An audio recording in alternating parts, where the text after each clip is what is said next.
నమస్తే, welcome to burning topic. ఇప్పుడు మన రాజకీయానికి మరో ధర్మ సందేహం వచ్చి పడింది. అసలే ఉన్న సమస్యలు చారమన్నట్లు మన రాజకీయం ఏరి కోరి మరో కొత్త వివాదానికి తెరలేపింది. అదేంటో చూద్దాం ఇవాల్టి బర్నింగ్ టాపిక్లో.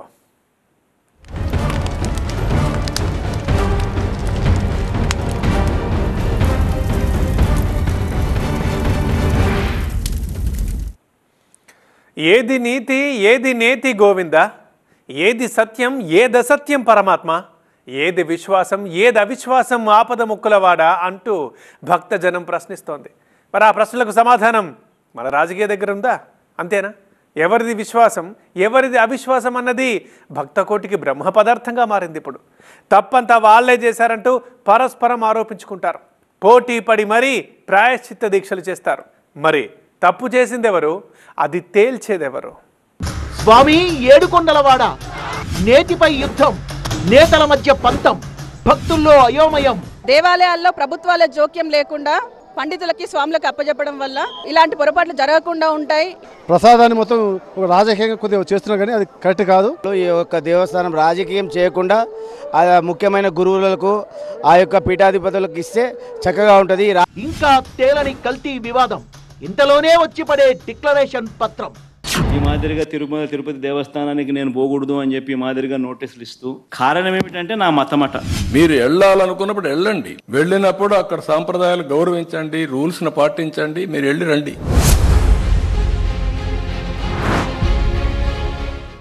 ఎవరిది సమ్మతం ఎవరిది అన్యమతం? ఈ డిక్లరేషన్ పై డిస్కషన్స్ ఎందాకా వెళ్ళాయో తెలుసా? గుడికి పోయే వ్యక్తిని నువ్వు ఏ మతము అని అడుగుతా ఉన్నావు. ఏ మతము అని చెప్పకపోతే గుడిలోకి ఎంటర్ కాకూడదు అని అంటా ఉన్నావు. ఇంత మునుపు మీరు రూల్ వైలేట్ చేస్తే మళ్ళీ చేయాలనా? ఇంత మునుపు చట్టాన్ని ధిక్కరించి మీరు బెదిరించి లోపలికి పోతే శాశ్వతంగా అధికారం అవుతుందా? అది నీ కొండకు ప్రమాదం వచ్చింది గోవిందా. నీ ప్రసాదాల్లో కల్తీ కల్లోలం వెంకటేశా. నీ సన్నిధిలో అపచారాలు ఏడుకొండలవాడా అంటూ రాజకీయం అగ్గిరాజేస్తే, స్వామీజీలు కన్నెర్ర చేస్తే ఇంకేముంది? తిరుమల కొండ చుట్టూరా రసవత్తరంగా సాగే భక్తి రస రాజకీయం. ఎక్కడ మొదలైంది వివాదం? ఎందాకా వచ్చింది సంవాదం? గుడికి పోతా ఉంటే నోటీసులు ఇస్తా ఉన్నారు. నిజంగా ఆలోచన చేయమని అడుగుతా ఉన్నా. ఏ ప్రపంచంలో ఉండం? రాక్షస రాజ్యం కాదా ఇదని అడుగుతా ఉన్నా. నేను నోటీస్ ఇచ్చారా? అదే అడిగింది. నీకు నోటీస్ ఇచ్చారా? పోవద్దన్నారా? ఎవడన్నా చెప్పారా నీకు వచ్చి నిన్ను వెంకటేశ్వర స్వామి టెంపుల్కి పోనేమని చెప్పారా? What are you talking? ఇప్పుడు లడ్డూ కల్తీ అన్నది కొసరు పాయింట్ అయింది. ఎవరిది విశ్వాసం అన్నది అసలు పాయింట్ అయింది. ఇది అటు తిరిగి ఇటు తిరిగి అసలైన హిందూవాది ఎవరు అన్న ప్రశ్న దాకా వచ్చింది. అంతేనా? అన్యమతస్థులకు తిరుమలలో ప్రవేశం లేదని డిక్లరేషన్ ఇస్తే పోలా అన్న చర్చలు తెరపైకొస్తున్నాయి.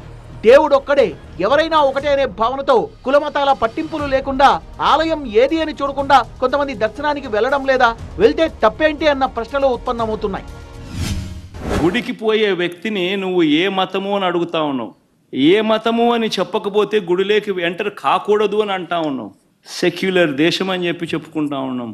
ఒక ముఖ్యమంత్రిగా పరిపాలన చేసిన వ్యక్తి పరిస్థితి ఇదే అయితే ఇక ఆ దళితుల పరిస్థితి ఏమిటి? గుళ్ళలే పోగలుగుతారా?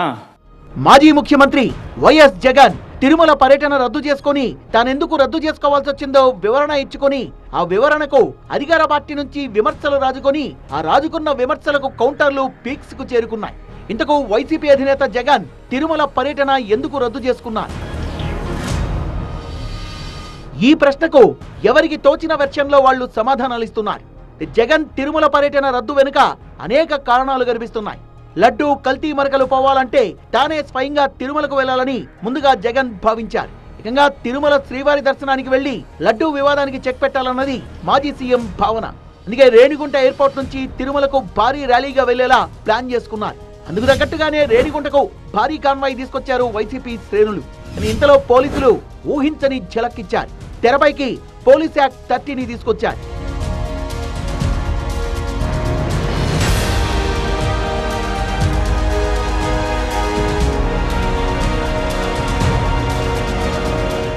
పోలీస్ యాక్ట్ 30 అమల్లోకి వచ్చిందంటే నో భారీ rallies, no gatherings, no meetings, no slogans, no ఆందోళన్స్. సో భారీ ర్యాలీతో తిరుమలకు వెళ్లే అవకాశం ఎట్టి పరిస్థితుల్లో ఉండదు. తన ఉద్దేశం బలంగా ప్రజల్లోకి తీసుకెళ్లే అవకాశం కూడా ఉండదు. మరోవైపు సేవ్ తిరుమల, క్విట్ జగన్ అంటూ నినాదాలు, హెచ్చరికలు ముందు రోజు నుంచే తిరుపతిలో మిన్నంటాయి.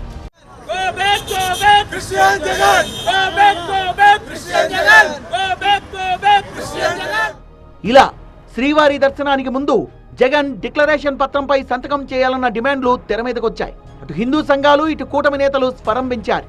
ఈ పరిస్థితుల్లో తిరుమలకు వెళ్లిన తర్వాత డిక్లరేషన్ పై సంతకం చేసినా చేయకపోయినా ఇష్యూ మరింత పెద్దదయ్యే అవకాశం ఉంది.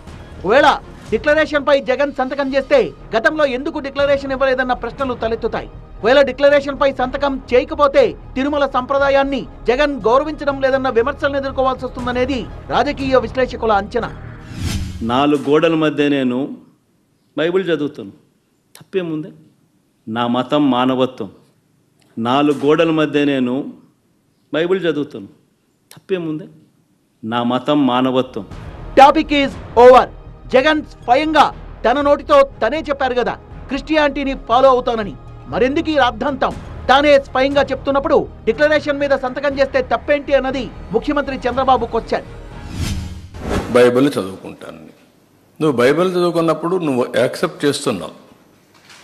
యాక్సెప్ట్ చేసినప్పుడు తప్పు లేదు దాంట్లో. ఎందుకు ఇంట్లో రూమ్ అయిన చదవాలి, బయట కూడా చదువుకోవచ్చు. క్రిస్టియన్ నువ్వు ఒప్పుకున్నాక అక్కడ డిక్లరేషన్ ఏమంటున్నాం, ఎందుకు ఇవ్వు అని అడుగుతున్నాం. అంటే మీరు ప్రజల మనోభావాల్ని దెబ్బతీసే విధంగా ప్రవర్తించే హక్కు మీకు ఎవరు ఇచ్చారంటున్నాను నేను అంతవరకే. శుక్రవారం అంతా తిరుమల కేంద్రంగా రాజకీయ రాద్ధాంతం జరిగింది. శనివారం దానికి కంటిన్యూటీగా జగన్ ఇచ్చిన పిలుపుతో రాష్ట్ర వ్యాప్తంగా వైసీపీ శ్రేణులు ఆలయాల్లో పూజల్ని నిర్వహించారు. తిరుపతిలో తాతయ్యగుంట గంగమ్మ ఆలయంలో తిరుపతి ఎంపీ డాక్టర్ గురుమూర్తి, టీటీడీ మాజీ చైర్మన్ భూమన కరుణాకర్ రెడ్డి, అలాగే ఇతర ప్రాంతాల్లో మాజీ మంత్రులు పేర్ని నాని, అంబటి రాంబాబు, బొత్స సత్యనారాయణ పూజలు చేశారు. తమిళనాడులో మాజీ మంత్రి రోజా కూడా పూజలు చేశారు. తిరుమల ప్రసాదం విషయంలో దోషుల్ని ఆ దేవుడే తప్పక శిక్షిస్తాడని వైసీపీ నేతల మాట. జగన్ వస్తే అడ్డుకుంటాము, ఎవరొస్తారో చూస్తాము, ఎంతకైనా బరితెగిస్తాము అని చివరకు ఆయన ప్రాణానికి కూడా అపాయం కలిగించే విధంగా ప్రయత్నించినారు. జగన్మోహన్ రెడ్డి గారు 10 సార్లు వెంకటేశ్వర స్వామి దర్శనం చేసుకున్నటువంటి వ్యక్తి. ఆయనను ఈ రోజున డిక్లరేషన్ మీద సంతకం చేయాలా అని కోరటమే ఒక హాస్యాస్పదం. ఇంట్రెస్టింగ్ పాయింట్ ఏంటంటే ఇలాంటి పూజలే టీడీపీ, జనసేన నేతలు కూడా నిర్వహించారు. మరి ఇక్కడ ఎవరిది పాపం, ఎవరిది పరిహారం అన్న అయోమయం భక్తులదైపోయింది. ఇదే మీరు ఒక ఇస్లాంకి చేస్తే అపచారం జరిగితే మీరు ఏం చేస్తారు? బయట రోడ్ల మీదకి వచ్చి మీరు కూర్చోబెట్టి దాన్ని పొలిటికలైజ్ చేస్తారు. మీరు పొలిటికలైజ్ చేస్తారు. నేను నిజంగా చెప్తున్నా, జగన్మోహన్ గారికి కూడా చెప్తున్నా, మీరే కనుక నేనే కనుక సనాతన ధర్మం మీద పోరాటం చేయాలని నన్ను ఆపేవాళ్ళు ఎవరు లేరు ఈ దేశంలో, గుర్తుపెట్టుకోండి. ఇష్యూ ఇక్కడితో అయిపోలే, అసలు కథ ఇంకా ముందుంది. ఇప్పటిదాకా అంతా జస్ట్ ట్రైలర్ పార్టీ. అసలు ఈ ఎంటైర్ ఎపిసోడ్ లో ఎవరు అసలు సిసలు హిందువు అన్న సరికొత్త చర్చ మొదలైంది. ఇప్పుడు నుదుటంతా అడ్డనామాలు, నిలువునామాలు పెట్టే భక్తుడా, నిత్యం దీక్షలు చేస్తూ ఉపవాసాలు చేస్తూ భక్తిలో మునిగే వ్యక్తుల, ఎవరు ఒరిజినల్ హిందువు అన్న చర్చ కూడా మొదలైంది ఈ సందర్భంగా. లడ్డూ కల్తీ నుంచి ఇష్యూ డిక్లరేషన్కి డైవర్ట్ అయింది. అంతటితోనైనా ఆగిందా అంటే ఆగలేదు. ఇప్పుడు నిజమైన హిందువు ఎవరు అనే ప్రశ్న దగ్గరకు వచ్చి ఆగింది. మరి నిజమైన హిందువు ఎవరు? నిత్యం పూజలు చేస్తేనే హిందువు అయిపోతారా? అలా అయితే హిందువుల్లోనూ నాస్తికులు లేరా? కుటుంబం హిందూయిజాన్ని పాటించి పెద్ద మాత్రం మరో మతాన్ని ఆచరిస్తే వారిని ఏమనాలి? ఈ ధర్మ సందేహాల నడుమ అసలు సిసలు హిందువు ఎవరో ఎలా తేలుతుంది? మరి దీనికి రాజకీయం చెబుతున్న అర్థమేంటి? మతం, జాతీయవాదం భారతదేశంలో అత్యంత కీలకమైన రాజకీయ అంశాలు. సామాజికంగా కూడా అంతే ముఖ్యమైనవి. కొన్నిసారి రెండింటి మధ్య తేడా కనిపించదు కూడా. ఈ విషయంలో భావోద్వేగాలు పెరిగిపోతున్నాయి, మనోభావాలు దెబ్బతింటున్నాయి. ఎన్నికలున్నా లేకపోయినా రాజకీయంగా ఈ వివాదాలు ఎప్పటికప్పుడు ముదురుతూనే ఉన్నాయి. హిందువుల్లో కూడా అడ్డనామాలు, నిలువునామాలు అంటే శైవం, వైష్ణవం అంటూ రెండుగా విడదీయబడ్డారు. ఆ రోజుల్లో ఇరువురి మధ్య అదేదో జగడం జరిగిందని విన్నా ఇప్పుడు అది లేదు. కానీ బండి సంజయ్ ఓ సరికొత్త పాయింట్ ను తెరపైకి తెచ్చారు. హిందూ కాదు, నేను పెద్ద బొట్టు పెట్టుకుంటా, ఇట్లా పెద్ద నామం పెట్టుకుంటా, నేను అడ్డనామం పొద్దులేసి ఉదయం నుంచి సాయంత్రం దాకా 100 సార్లు పూజ చేస్తా, నేను దీక్షలు తీసుకుంటా, కాబట్టి నేను హిందువులు కాదు. హిందూ కాదు. ఎవరు అసలు సిసలైన హిందువు? అడ్డనామాలు పెట్టుకున్నవారా, నిలువునామాలు పెట్టుకున్నవారా? నిత్యం పూజల్లో మునిగేవారా, నిత్యం భక్తిలో మునిగితే హిందూ అయిపోతారా అంటే కాదంటున్నారు బండి సంజయ్. హిందూ ధర్మానికి ఆపదొచ్చినప్పుడు హిందూ ధర్మానికి ఎవరు రక్షణగా నిలబడతారో అతనే అసలు సిసలైన హిందూ అంటున్నారు ఆయన. హిందూ ధర్మానికి ఆపదొస్తే, హిందూ సమాజానికి ఇబ్బంది వస్తే, హిందూ సమాజాన్ని హీలను చూసే ప్రయత్నం చేస్తే అప్పుడు నేను ఉన్న ఆపదలో హిందూ సమాజం ఉంటే నేను ఉన్నా అని చెప్పి స్పందించేవాడే నిజమైన హిందూగా హిందూ సమాజం గుర్తిస్తుంది తప్ప బొట్టు పెట్టుకుని పూజలు యాగాలు చేస్తే హిందూ సమాజం హిందూగా గుర్తించదు. ఇదే విషయం అటు ఇటుగా ఇదే మీనింగ్ తో AP deputy CM Pawan Kalyan కూడా మాట్లాడారు. హిందువులంతా ఏకమవ్వాల్సిన సమయం వచ్చిందంటూ ఓ మెసేజ్ ను కూడా పంపారు. సినిమా వాళ్ళలో హిందువులు లేరా, రాజకీయాల్లో హిందువులు లేరా, వైసీపీలో హిందువులు లేరా, మేల్కోండి, సనాతన ధర్మాన్ని కాపాడాలంటూ మధ్య ఆగ్రహంతో ఊగిపోయారు పవన్ కళ్యాణ్. ధర్మం విఘాతం కలిగినప్పుడు ధర్మానికి మీరు మాట్లాడటం మీ బాధ్యత. ఫిల్మ్ ఇండస్ట్రీ కూడా నేను తెలియజేస్తా ఉన్నా, దీని మీద మీరు మాట్లాడితే మద్దతుగా మాట్లాడండి. తప్పు జరిగినప్పుడు మాట్లాడకూడదా? ఒక అపవిత్రం జరిగితే మాట్లాడకూడదా? దేవతా విగ్రహాలను శిరచ్ఛేదం చేస్తే మాట్లాడకూడదా? ఏం పిచ్చి పట్టింది ఒక్కొక్కళ్ళకి? ప్రతి మతానికో ధర్మం ఉన్నట్లే హిందూ మతానికి ఉంది. హిందువులకు మనోభావాలుంటాయి. ఇవెందుకు అర్థం చేసుకోరు అన్నది తిరుమల కేంద్రంగా రాజకీయంగా జరుగుతున్న రచ్చ సందర్భంలో వినిపిస్తోన్న ప్రశ్న. లడ్డూ కల్తీ అంశంలో నిజంగా కల్తీ జరుగుంటే తప్పు జరిగిపోయింది, సరిదిద్దుకుంటాం, తప్పెవరిదైనా తప్పే అన్న స్టేట్మెంట్ తో ముగిసే వివాదం కాస్త పరస్పరం ఆరోపణలతో జాతీయ స్థాయి కాంట్రవర్సీగా మారింది. అదిప్పుడు నిజమైన హిందువు ఎవరు అన్న చర్చ దాకా సాగింది, సాగుతోంది కూడా. తిరుమల కొండెక్కే వారంతా హిందువులేనా, వారిలో అన్యమతస్థులు లేరా, వారి నుంచి డిక్లరేషన్ తీసుకుంటున్నారా అంటూ వైసీపీ గుచ్చుతోంటే సాంప్రదాయాల్ని ప్రతి ఒక్కరూ గౌరవించాల్సిందే, చట్టాలను చేసే నేతలే తప్పు చేస్తే వారిని అనుసరించే ప్రజల్లో ఎలా మార్పు వస్తుంది అన్నది అధికార పార్టీ వాదన. అంతేకాదు ఇరు పార్టీల్లో ఎవరు హిందువు, ఎవరు అన్యమతస్థులన్న స్కానింగ్ కూడా మొదలైంది. మీకు వైసీపీ తొలిగా టార్గెట్ చేస్తోంది హోంమంత్రి అనితను. ఏదో సందర్భంలో ఆమె ఇంటర్వ్యూలో చెప్పిన మాటల్ని సోషల్ మీడియా ద్వారా హైలైట్ చేస్తూ ట్రోల్ చేస్తోంది వైసీపీ. అంతేకాదు ఆమె దర్శనానికి వచ్చిన సమయంలో డిక్లరేషన్ ఎందుకు అడగలేదని ప్రశ్నిస్తోంది. ఇప్పుడున్నటువంటి ఆ హోంమంత్రి ఆవిడ్ని క్రిస్టియన్గా ఉన్నటువంటి వ్యక్తిని చంద్రబాబు నాయుడు బోర్డు మెంబర్గా వేసినాడు. ఆవిడ చాలా స్పష్టంగా నా చేతిలో ఎప్పుడు బైబిల్ ఉంటుంది, నా కారులో బైబిల్ ఉంటుంది, నా సూట్ కేసులో బైబిల్ ఉంటుంది, నేను పచ్చి క్రిస్టియన్ను అని చెప్పినటువంటి వ్యక్తిని నీవు బోర్డు మెంబర్గా వేసావు, ఇప్పుడు హోమ్ మినిస్టర్గా చేసినావు. మొన్ననే ఆవిడ దర్శనానికి వచ్చిందే, అడిగినారా మీరు? అధికారులు అడిగినారా? అయితే నేను ధైర్యంగా హిందువునని చెప్పగలనని మీ అధినేత చెప్పగలరా అంటూ వైసీపీపై రివర్స్ అటాక్ దిగారు హోంమంత్రి అనిత. నువ్వు మాట్లాడుతున్నావు, నేను ధైర్యంగా చెప్తున్నాను, ఎస్ నేను హిందువుని. నువ్వు చెప్పగలవా? బయటకు వచ్చి చెప్పు, డిక్లరేషన్ మీద సంతకం పెట్టవయ్యా అంటే పారిపోయి ఇంట్లో కూర్చున్నావు. ఈరోజు నువ్వు మాట్లాడుతున్నావు దీని గురించి. నా కూతురు క్రిస్టియన్ అబ్బా, నా కూతురు క్రిస్టియన్. నా కూతురు తల్లి తన మతాచారం ప్రకారం నా కూతుర్ని రష్యన్ ఆర్థడాక్స్ చర్చ్లో బాప్టైజ్ చేయిస్తానంటే సంతోషంగా చేయించమని అదే వ్యక్తులు కొద్ది రోజుల ముందు అన్నారు, నేను బాప్టిజం తీసుకున్నాను, మా ఆవిడ క్రిస్టియన్ అండి, మా పిల్లలు ఆర్థడాక్స్ క్రిస్టియన్స్ అండి అన్నారు.